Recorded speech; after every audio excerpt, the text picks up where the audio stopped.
arte você tem que ser sempre dois ao mesmo tempo. É caos e ordem. A arte não é instaurar o caos numa ordem pré-estabelecida, nem é ordenar um caos dado num certo momento. É você poder passar do caos à ordem, da ordem ao caos, harmonicamente. Nesse sentido, a minha visão de arte, ela é harmônica. Eu acho que arte é harmonia, mas não no sentido de um controle dos elementos dentro de regras harmônicas ou uma arte tranquila, etc. Ela é harmonia porque ela harmoniza de um lado a ordem e de outro lado o caos. É passar de um para o outro. É a metáfora que eu gosto de citar, é o equilibrista. Ela é harmonia porque, como equilibrista sobre a corda, o artista tem que estar se harmonizando. De um lado da vara, ele carrega um peso que é a ordem. Do outro lado, o caos total. Num momento em que a coisa pende para o caos, ele se reequilibra sobre a corda e a coisa tende para a ordem. Nesse momento, ele, para se manter no caminho dessa trajetória sobre o fio perigosíssimo e arriscado do arame, ele tem que jogar o peso para um lado e para o outro.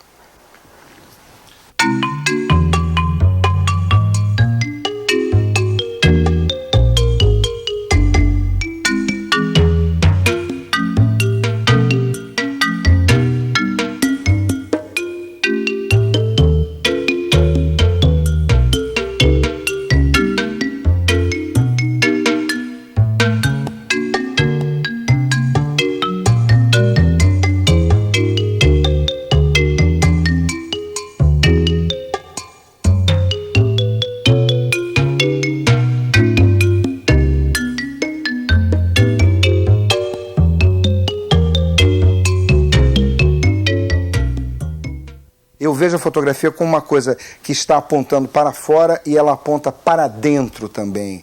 É preciso que eu me transforme para que eu possa capturar aquilo que é transformação fora de mim, que é a proposta de captar o êxtase do outro, que são estados diferentes, estados superiores, estados transcendentes, estados não visíveis a olho nu.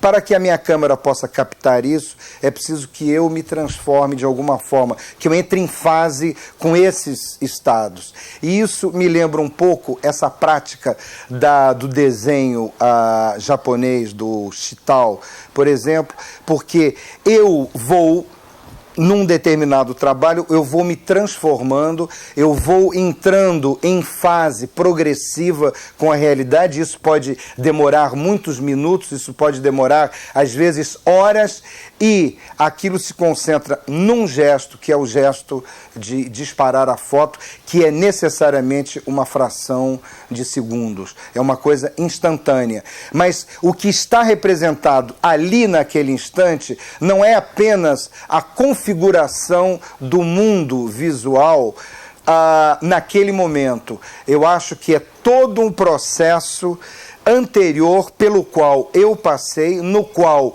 eu me transformei e que permitiu que eu me localizasse naquele instante interligado com tudo aquilo que estava à minha volta e disparasse a câmera. Então, em cada foto, vamos dizer assim, bem realizada, eu acho que não é o instante, como queria Cartier-Bresson, o instante significativo, onde todos os elementos se configuram de uma forma perfeita e significando o chamado momento simplesmente único da realidade, mas é um estar presente ali que antecede em muito aquele instante, que talvez vá além dele.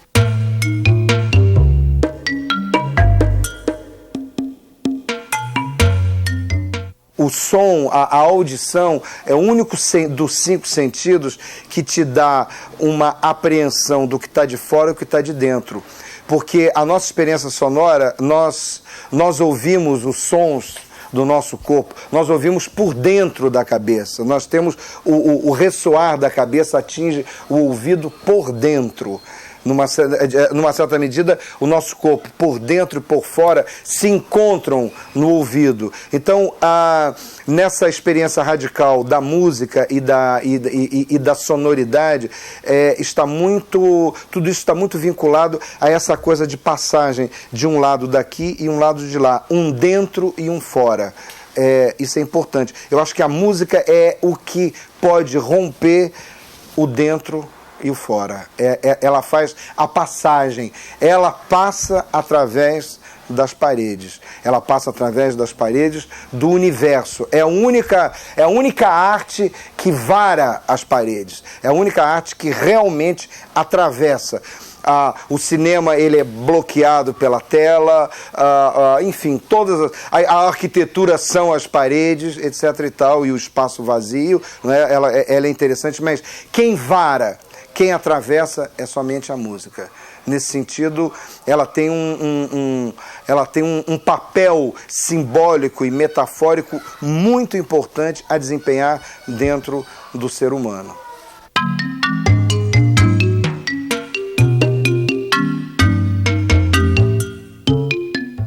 A minha mãe tinha uma expectativa de mim que eu fosse sempre o mesmo. E meu pai tinha uma expectativa de mim que eu fosse sempre totalmente surpreendente.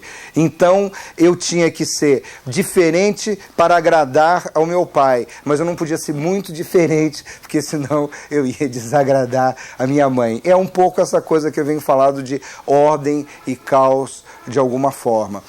Em relação ao meu pai, eu tinha que dizer que eu era diferente dele. Eu era profundamente diferente. E ele se dizia assim: eu sou uma das maiores cabeças do mundo contemporâneo. Era um delírio que, na verdade... E ele contava histórias de aviação muito violentas. E talvez por isso mesmo o meu trabalho tem um lado violento. E eu, até a metade da adolescência, eu achava que ele tinha sido um herói de guerra. E ele me descrevia, quando a gente era criança, todo pai faz isso, mas para mim foi uma coisa muito impressionante. Ele descrevia combates de avião, de caça, e que ele conta uma história que assim na família era famosa quando ele derrubou o Barão Vermelho. Olha, depois descobri que isso era uma história objetiva. Mas ele contava um desses dogfighting de aviação, em que um tentava metralhar o outro, um avião passava na frente e um soltava bombas, etc. E um momento impressionante foi o momento em que ele viu o cara na cabine, o piloto na cabine, e o piloto viu que ele tinha sido atingido, e o cara fez continência. E aí as lágrimas, as crianças ouvindo aquilo, etc. Então eu sempre fui criado com essa ideia assim, de um certo heroísmo, de combate guerreiro, etc, etc. Eu tenho um avião que passa de um vídeo para outro. Eu sei, a maioria dos meus vídeos, um personagem, quando olha para cima, é o mesmo avião que está passando. Tem o Notas do Céu e do Inferno, tem um avião que passa, o Ascensão de Mário Pintor, ele levanta, na verdade é o mesmo avião. Quem está naquele avião? Entendeu? Há um jato que passa extracampo, etc. Não, quem está lá? Não, de repente estou esperando que aquele avião pouse em algum lugar. E isso é...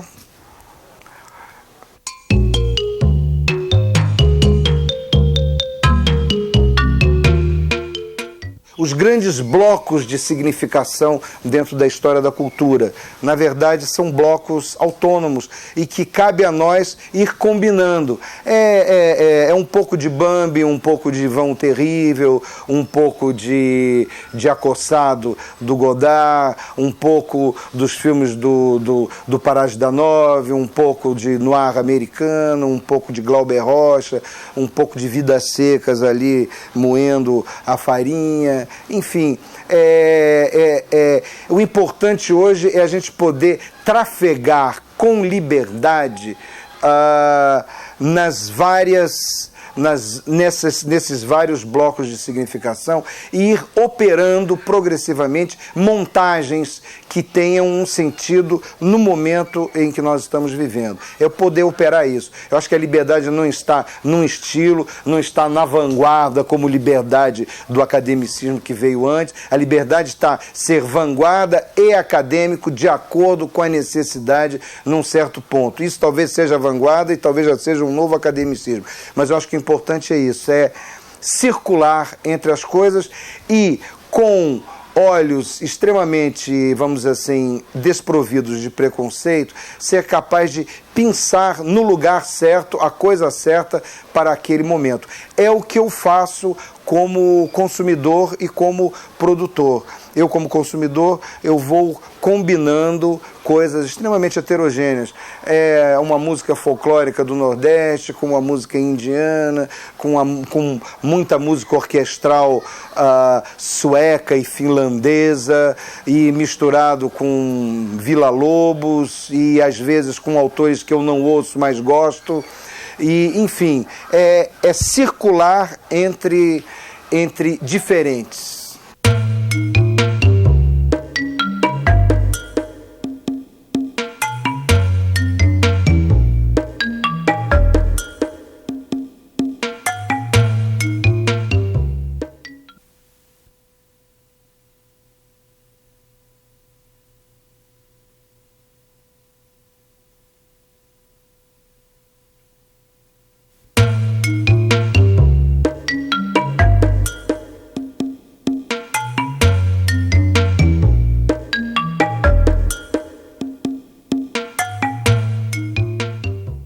Eu não gosto de duplicar uma etapa na seguinte. Então, o roteiro de um filme, na verdade, ele praticamente não vai ser realizado na filmagem. Eu escrevo o roteiro, mas eu acabo abandonando aquilo e o roteiro passa a ser uma peça autônoma de texto. Eu procuro escrevê-lo de tal maneira que ele passe a ser autônomo.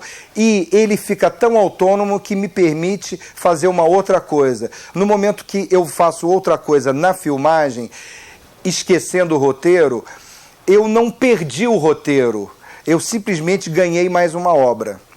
E a edição, como eu em geral faço com um tempo muito longo depois da captação, como eu coloco para mim como se eu estivesse realizando uma outra coisa. Aí a edição gera um vídeo ou gera um filme. Esse vídeo é uma obra. Só que o material que foi captado antes da edição, que foi captado, ele continua como obra porque ele tem o material bruto inteiro que está ali, ao qual eu posso voltar várias vezes. Então é um processo em que cada etapa eu acho que já é uma obra. Não que eu esteja propondo, como muitos artistas propõem, a estética do inacabamento. É que eu acho que cada etapa tem uma história, tem leis tão particulares que ela merece uma atenção específica.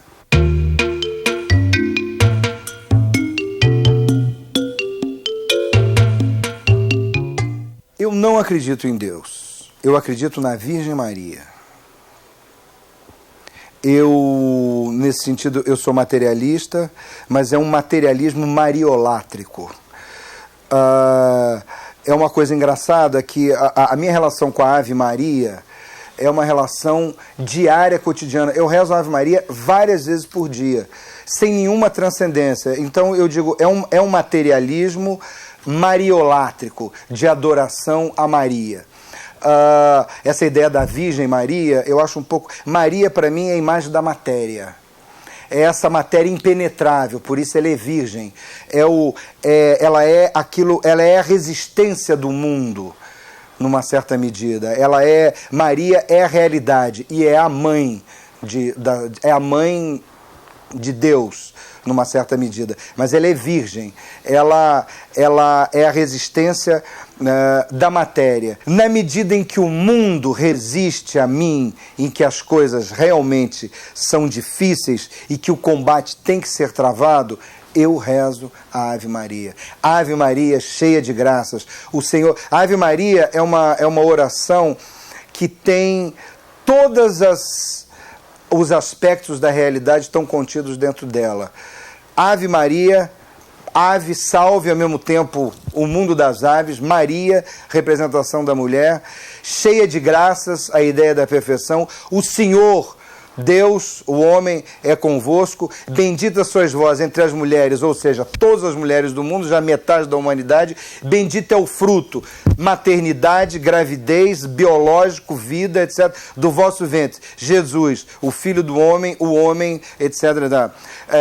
O Senhor é convosco, bendito sois vós entre as mulheres, bendito o vosso ventre, Jesus. Santa Maria, Mãe de Deus, rogai por nós. Aí pegou a humanidade inteira, os pecadores, todos são pecadores, agora, vida e na hora de nossa morte. Então você tem céu, terra, vida, morte, homem, mulher, concepção, maternidade. Essa é a minha visão do materialismo. E é por isso que é um materialismo mariolátrico.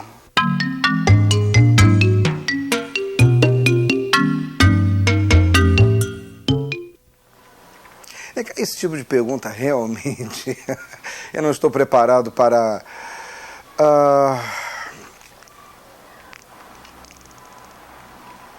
casa inteira em suspenso, esperando a resposta.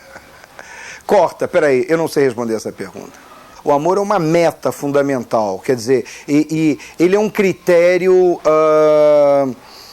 Agora, veja bem, eu acho que o amor, ele não pode ser pregado como tal. Quer dizer, isso nós entendemos entre amor, entre as pessoas, é uma substância raríssima que acontece muito pouco na humanidade em geral e em cada pessoa com uma raridade muito grande, como uma pérola. Você pode passar a vida inteira sem essa substância ter se formado dentro do seu corpo. Você pode passar o tempo todo almejando e ele não acontecendo. Quer dizer, assim como você não sabe como será o fim, nem de que maneira ele acontecerá, você também não sabe se o amor virá ou se não virá e de que maneira acontecerá e com quem. Não é possível prever isso. Isso é uma visão, não é recente dentro da evolução da humanidade, mas é uma visão romântica.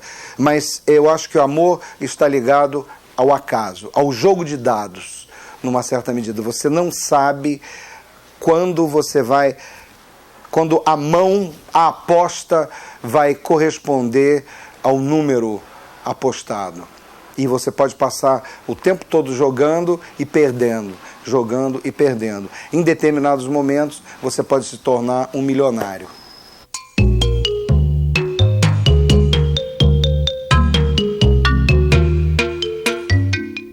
Eu sou um homem feliz. Eu acho que Arthur Omar é uma profissão para mim. Quer dizer, digamos assim, uma vez eu fiz um trabalho que era Arthur Omar, profissão Arthur Omar, entre em contato. Quer dizer, às vezes é uma carga ser Arthur Omar, mas existir é uma carga até certo ponto. E é para isso que existe a Ave Maria. Mas eu sou feliz. Eu acho que eu consegui criar para mim um tipo de vida onde eu faço o que eu quero e onde a minha metodologia é aplicada em todas as coisas o tempo todo. Então eu estou permanentemente criando, mas sem nenhuma compulsão de criar. Eu vivo do meu trabalho e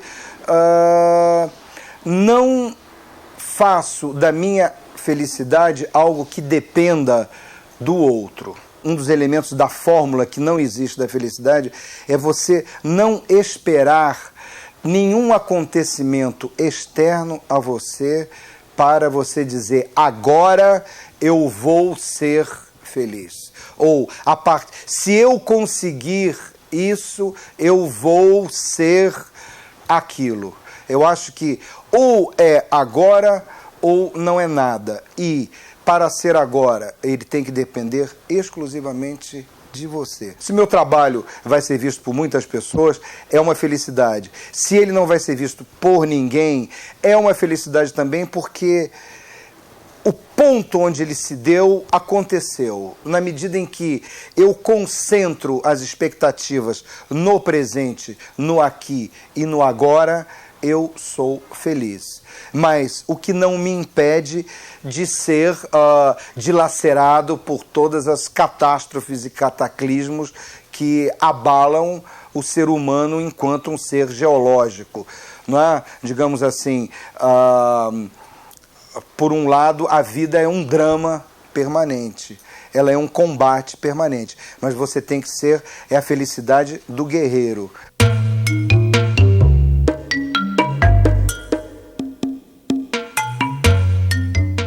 O trabalho, para mim, é só... ele só se dá se houver a impossibilidade, a ideia de impossível. Eu preciso estar com imagens espalhadas sobre a mesa e elas têm que ter entre si uma impossibilidade de combinação para que eu diga, agora eu vou começar a trabalhar. Então, o movimento em direção ao trabalho vem sempre como um desafio de vida ou morte. É assim, nesse sentido, é arriscado, porque se o trabalho que se me oferece naquele instante é quase impossível de ser realizado, se eu não realizá-lo, eu estou... Não é? É um risco total, porque se ele é impossível, eu não vou poder cumprir uma tarefa. Então, eu posso cair do arame. Então é esse jogo, é sempre o arame. Então arte é risco, arte é perigo. Mesmo que você esteja lutando na guerra chamada arte por 1 milímetro. Na verdade, a diferença entre os combates aéreos, em que os aviões se digladiam ali em quilômetros de extensão no chamado espaço aéreo, o espaço da arte é um combate também, só que você ganha 1 milímetro, ou você luta por 1 milímetro, ou você morre por 1 milímetro. É o milímetro que você não mexeu a imagem de posição dentro de uma composição que pode levar ela a ser um desastre total. Porque eu opero com essa coisa da perfeição. 1 milímetro me coloca no pelotão de fuzilamento.